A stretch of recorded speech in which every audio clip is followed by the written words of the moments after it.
India TV, आपकी आवाज। देखिए, मैं जब ये फिल्म बनाने के पहले मेरा ऐसा विचार था कि जो लोग ज़मीन से जुड़ा सत्य समझ सकते हैं, भांप सकते हैं, वो लोग इस फिल्म को ज़रूर देखेंगे, और उससे कोई सहमत नहीं था। और मुझे हमेशा सा लगता था, मेरी माँ जैसे पढ़ी लिखी नहीं थी, पर उनको सूंघ लेती थी कि क्या सच है क्या झूठ है। हमारे पिताजी बहुत पढ़े लिखे थे, लेकिन वो कभी नहीं समझ पाते थे कि क्या कौन सही है कौन गलत है। इसलिए क्योंकि ज़्यादा जो सोचने वाला आदमी होता है वो चीज़ों को तोड़ मरोड़ के सत्य को तोड़ मरोड़ देता है, पर जो इनोसेंट लोग होते हैं, भोले भाले लोग होते हैं, सच्चे लोग होते हैं, वो सच को हमेशा पहचानते हैं। तो सबसे अच्छी बात इसकी ये है कि इसको भारत की जो गृहिणियाँ हैं, महिलाएँ हैं, वो भर भर के देख रही हैं, और भारत का जो युवा है, जो यंग लोग होते हैं, वो भी नेटिव इंटेलिजेंस होती है, मतलब वो ज़मीन से जुड़े सच को फट से समझ जाते हैं। फिर जब नौकरी करना शुरू करते हैं तब हम करप्ट होने लगते हैं, कैसे लोगों को खुश करें, बॉस को, ये वो, तब हम राजनीति सीखते हैं। तो ये दो लोग जो हैं, वर्ग, इनका राजनीति से कोई लेना देना नहीं है। वो सिर्फ सच, वो भारत से प्यार करते हैं और वो अपना जीवन ईमानदारी से बिताना चाहते हैं। ये दो तबके इस फिल्म को बहुत देख रहे हैं, और मेरे लिए यही सबसे बड़ी सफलता है। पल्लवी जी, बहुत बहुत मुबारक कि जब लोग फिल्म थिएटर से देख कर आ रहे हैं, आपकी एक्टिंग की काफ़ी तारीफ की जा रही है। तो मैं आपसे ये पूछना चाहूँगा कि सर्च भी किया सर के साथ में आपने लंबे टाइम से, कोविड भी आया है, लॉकडाउन भी आया, फिल्म रुकी, आने वाली थी देन अगेन, तो सर्च के साथ साथ में एक्टिंग कितना कुछ आपके लिए, कितना स्ट्रगल था, कितना टफ था, इजी था? मैं शुरू से कहती आ रही हूँ कि मुझे मल्टीटास्किंग बिल्कुल नहीं आती करना। हालांकि औरतें उसके लिए बड़ी फेमस रहती हैं, लेकिन हमारे यहाँ ये मल्टीटास्कर है, और मैं बस नाक के सामने क्या रास्ता पकड़ के चलती रहती हूँ। तो दो चीज़ें जब कोलाइड हो जाती हैं तब मैं थोड़ा सा स्ट्रेस में आ जाती हूँ। तो इसलिए मेरा जो काम था वो सबसे आखिर में रखा गया था फिल्म में। तो पूरा शेड्यूल हो गया था, और जैसे जैसे मेरा काम नज़दीक आने लगा और मुझे पता था 3 दिन बाद वो राधिका मेनन वाला पार्ट शुरू होगा, तब मैं थोड़ा सा, फिर मैंने विवेक को कहा मैं 2 दिन सेट पर नहीं आऊँगी, मैं ज़रा बैठ के I want to work on my character. तो बस वही 2 दिन मुझे मिले थे जब मैं कुछ कर पाई, प्रिपेयर कर पाई उसके लिए। अब अगर देखूं रेट्रोस्पेक्ट में, तो मुझे लगता है कि वो अच्छा ही हो गया, क्योंकि उसने मौका दिया कि स्क्रिप्ट को कई बार हम उसको रिव्यू कर पाए। इतने सारे उसके ड्राफ्ट लिखे, आखिरी दिन तक उसका कुछ ना कुछ उसमें जोड़ते रहे, घटाते रहे। और उसके बाद जब दूसरा लॉकडाउन हो गया, लॉकडाउन मतलब जो दूसरा फेज़ और आ गया, तो उसमें हम लोग पूरे टाइम फिल्म को एडिट करते रहे। इसको इतना एडिट किया, फिल्म को इतनी बार किया है, और तो उससे क्या, फिल्म तराश के जो एकदम बिल्कुल दो टूक बात है वही बाहर निकली। उसमें कोई फैट नहीं है, कोई इधर उधर की बात नहीं है। तो एक वो फ़ायदा ज़रूर हो गया लॉकडाउन ने हमें। हालांकि देखा जाए तो नुकसान आर्थिक रूप से तो काफ़ी हुआ है उससे, जिसके बारे में कोई बात भी नहीं करना चाहता है, तो वो अलग मुद्दा है। लेकिन आर्थिक नुकसान से हमको काफ़ी वैचारिक और क्रिएटिव रचनात्मक फ़ायदा हो गया। चलिए सर, अब ये जो फिल्म है, मैडम आपसे भी जानना चाहूँ कि ये फिल्म एक पॉलिटिकल मुद्दा बन चुका है, लोग जो है इसके बारे में बहुत सारी बातें कर रहे हैं। आप कैसे देखते हैं इस फिल्म को लेकर? जब इसके ऊपर हम टीवी चालू करें तो डिबेट चल रहा है, लोग जो है इसके ऊपर राजनीति कर रहे हैं, लोग कह रहे हैं कि बहुत सारी बातें चल रही हैं कि बीजेपी का टाइम है इसलिए ये फिल्म रिलीज हो गई। सारी चीज़ें आप जानते हैं, आपने सुना ही है। ठीक है, ऐसे लोगों को क्या? तो मतलब आपके सवाल में एक जवाब भी छुपा है। आपने खुद कहा बीजेपी का टाइम है इसलिए फिल्म लोग देख रहे हैं, तो मतलब बीजेपी का टाइम नहीं हो तो हमें टेररिस्ट के पॉइंट ऑफ व्यू की फिल्म देखनी पड़ती है, और अभी अगर उनका टाइम है तो हम लोग मानवता से भरी फिल्में देख रहे हैं। तो पर तंज अपनी जगह है, लेकिन ये जो चल रहा है कॉन्वर्सेशन, ये बहुत ज़रूरी है। 32 साल से जिस चीज़ पर बहस नहीं हुई, जिस पर पर्दा डाला गया, जिसको झूठ के सहारे ढक दिया गया, आज वो सारे के सारे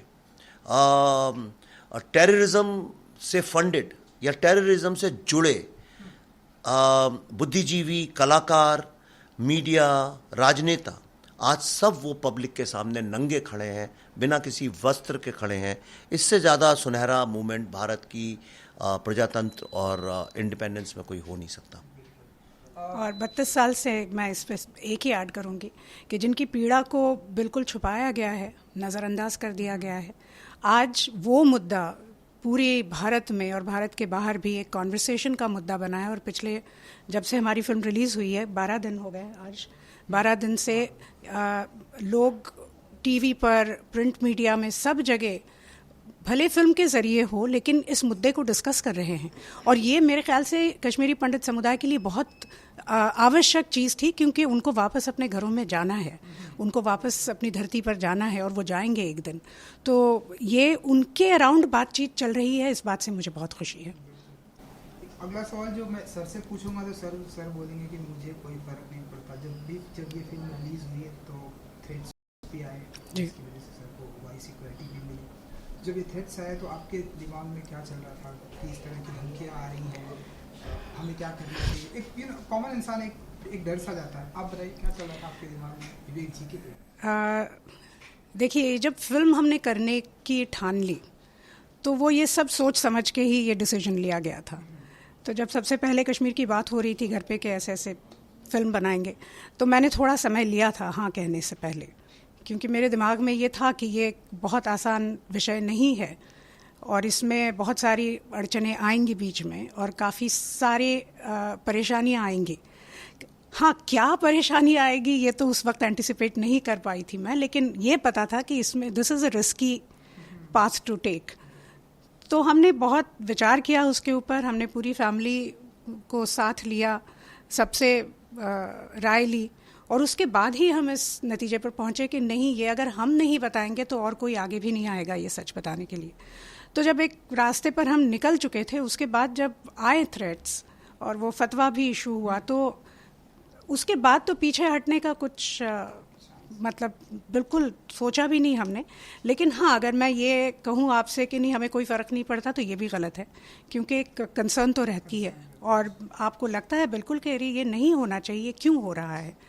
तो पर कंसर्न के ऊपर मैंने उसको जाने नहीं दिया, क्योंकि नहीं तो हमारे काम पर फ़र्क पड़ता और शायद ये फिल्म बनाने में मैं थोड़ा हिचकिचाती, जो कि करना नहीं चाहिए था, क्योंकि जिस ऑनेस्टी के साथ हमें ये फिल्म बनानी थी उस ऑनेस्टी के बीच में मैं किसी चीज़ को आने नहीं देना चाह रही थी। तो इसलिए मतलब आज तो मैं यही कहती हूँ कि वी आर ब्लेस्ड, ये फिल्म बन गई, लोग देख रहे हैं and we are still here, so it all worked out for the best. Sir आप कुछ कहना चाहेंगे इस मुद्दे पर?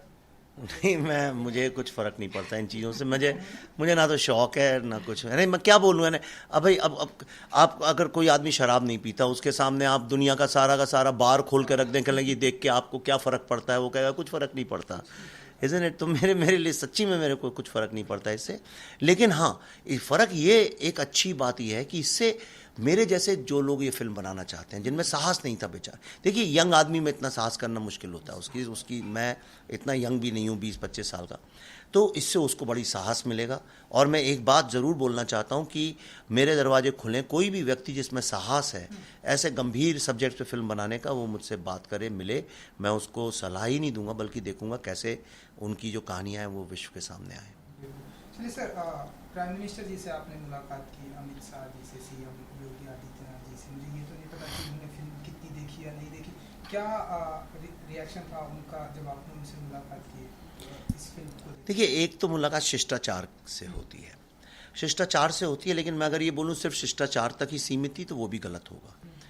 एक बात तो मुझे सबसे बात करके ये समझ में आई कि जो नए भारत का मूड है, जो राजनीतिक लीडरशिप का जो मूड है, वो ज़ीरो टॉलरेंस टू टेररिज्म का है। इसका मतलब ये नहीं कि टेररिज्म ख़त्म हो गई या ख़त्म हो जाएगी।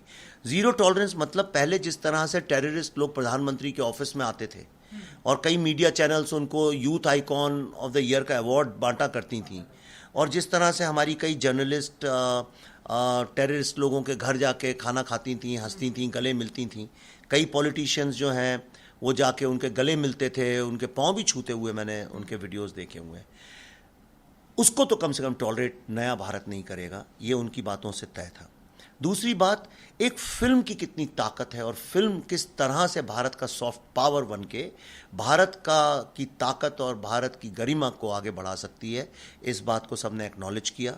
और भारत को मजबूत करने में एक फिल्म का भारत के कल्चर में क्या योगदान हो सकता है, उस बारे में बातचीत हुई।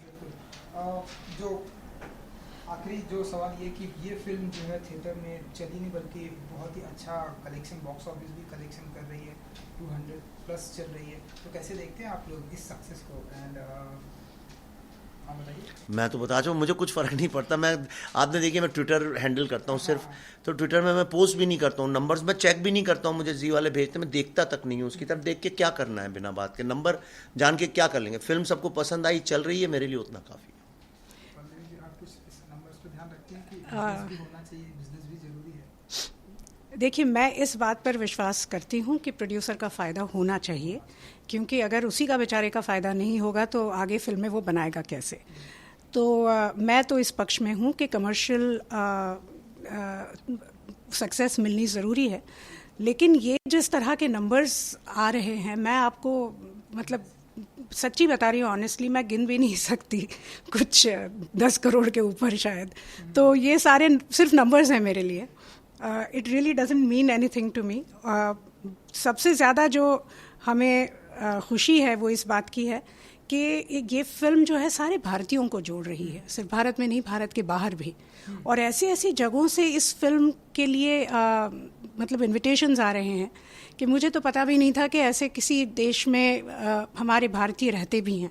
जैसे युगांडा से आया है ऑफ़र, युगांडा में हाउसफुल जा रही है फिल्म।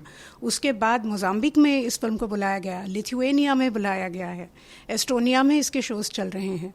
और फ्रैंकफर्ट में ये फिल्म, मैंने सुना कि जब फिल्म ख़त्म हुई तो जनगण मन लोगों ने मिलके गाया। तो अंडमान में किसी ने सारे टूरिस्ट्स गए थे तो एक वहाँ पे शो रखा गया, और वो बीचेस देखने के जगह वो सब थिएटर में आए और द कश्मीर फाइल्स देखने के लिए बैठ गए। तो मतलब इससे ज़्यादा और बड़ी उपलब्धि क्या हो सकती है, और ये तो आप पैसों में नहीं गिन सकते। तो सक्सेस मेरे लिए यही है कि इतने सारे ब्लेसिंग्स, इतने सारे आशीर्वाद हमारे साथ हैं, तो ये हमें और सशक्त बनाते हैं और भारत से जुड़ी और कहानी आगे बताने में। चलिए सर, आखिरी सवाल ये जाते जाते कि आपने बहुत कुछ सर्च किया, बहुत सारे लोगों से बात किया, इंडिया के बाहर भी आपने लोगों से बात किया। फिल्म आने के बाद कश्मीरी पंडितों के लिए कुछ कहना चाहेंगे आप? मैंने जो कहना था मैंने कह ही दिया, और अब तो उनके कहने की बात आई है। दिन रात वही लोग अपनी दास्तान सुना रहे हैं, लोग रो रहे हैं सुन सुन के। पर मेरी एक दिली तमन्ना ये है कि मैं चाहता हूँ एक जेनोसाइड म्यूज़ियम बने भारत में। मेरी दिली तमन्ना है, मैं उसके लिए काम कर रहा हूँ, जिसमें जिसके साथ अन्याय होता है, परसिक्यूशन होता है, उनकी एक दास्तान ऐसी उस म्यूज़ियम में हो कि वो नरसंहार से उठकर मानवता का प्रतीक बन सके। उसके लिए मैं कोशिश कर रहा हूँ, और मैं चाहता हूँ ये सरकार के सहयोग इसमें मिले, लेकिन सरकार का पैसा ना मिले। मैं चाहता हूँ ये जन जनार्दन अपनी कमाई से, अपने पैसे से इसमें सहयोग दे के इसको बनाए। मैं ये थोड़ा सा काम खत्म हो जाए अगले 8-10 दिन में, फिर उस पर जुटूंगा। तो हम ऐसा माने कि दिल्ली फाइल्स पर आपने काम करना चालू कर दिया या अभी? वो दिल्ली फाइल्स पे तो काम अब खत्म होने आ गया। 1.5 साल से काम चल रहा था। वो आपके पीछे ही खड़ा है ये हमारा जो रिसर्च कर रहा था मेन लड़का, तो उस पर तो हम बहुत दिनों से काम कर रहे हैं। अब उसको स्क्रिप्ट फॉर्म में ढालने का वक्त आया है। थिएटर में कब तक आ जाएगी? पता नहीं, कुछ कह नहीं सकता। हम सोच के नहीं बनाते। इस फिल्म को 4 साल लग गए, हमने थोड़ी सोचा था 4 साल लगाएंगे। जब हम खुश होंगे, पल्लवी बोल देंगी हाँ अब इसको शूट करो, तब कर लेंगे। ये इनका डिसीजन है। सो चलिए पल्लवी जी, जाते जाते ऑडियंस को कुछ कहेंगे आप? स्पेशली अगेन मैं बात करूँगा कि आप लोग जब फिल्म थिएटर देख कर आ रहे हैं तो आपकी काफ़ी तारीफ कर रहे हैं, आपकी एक्टिंग की। जी, तो कुछ कहना चाहेंगे आप लोग ऑडियंस को? बस धन्यवाद देना चाहती हूँ दिल से, और आपके इस रिस्पॉन्स से मैं ये कहूँगी कि हम जो निश्चय करके चले थे कि इस तरह की फिल्में दिखाएंगे, जैसे हमने पहले ताशकंद, वर्ड ऑफ माउथ से ताशकंद भी बहुत चली थी, 100 दिन पूरे किए थे उसने बॉक्स ऑफिस पे। उसके बाद ये फिल्म तो बहुत ही अच्छी चल रही है और सारे भारतीयों को कनेक्ट कर रही है। तो इससे हमारा भी साहस बढ़ता है, हमारी सोच में भी हमें ऐसा लगता है कि हाँ, जो हम कर रहे हैं सही कर रहे हैं। तो इसी तरह हम आगे भी करते रहेंगे अच्छा काम, क्योंकि सिनेमा को सिर्फ एक एंटरटेनमेंट के रूप से हम नहीं देखते, वो भी ज़रूरी है हालांकि, लेकिन हम सिनेमा को एक आर्ट फॉर्म की तरह भी देखते हैं। कि जैसे आप कभी एक पेंटिंग देखते हैं तो पेंटर ने जो पेंटिंग बनाई है उससे आगे जाके भी बहुत सारे इंटरप्रिटेशंस, जो आदमी आके देखता है उस पेंटिंग को, वो उसके अपने इंटरप्रिटेशंस भी होते हैं। तो क्यों होता है ऐसा? क्योंकि वो आर्ट फॉर्म है। सिमिलरली सिनेमा ऐसा है जिसमें इतने सारे लोग जुड़े हुए हैं। वो डायरेक्टर का विजन लेके डीओपी आगे बढ़ता है, प्रोडक्शन डिज़ाइनर बढ़ता है, साउंड डिज़ाइन होती है, फिर वो जो कैरेक्टर्स लिखे गए हैं वो एक्टर्स अपने तरह से उनको जीवित करते हैं। तो इतने सारे आर्ट फॉर्म्स जब एक साथ आ जाते हैं तो cinema truly becomes open for interpretation. तो वो इस तरह का सिनेमा हमें करना पसंद है और ये लोगों को अच्छा लग रहा है। सो इस बात की बड़ी खुशी है। थैंक यू सो मच हमसे बात मैं सिर्फ हाथ जोड़ के सबका धन्यवाद बोलूँगा। Thank you.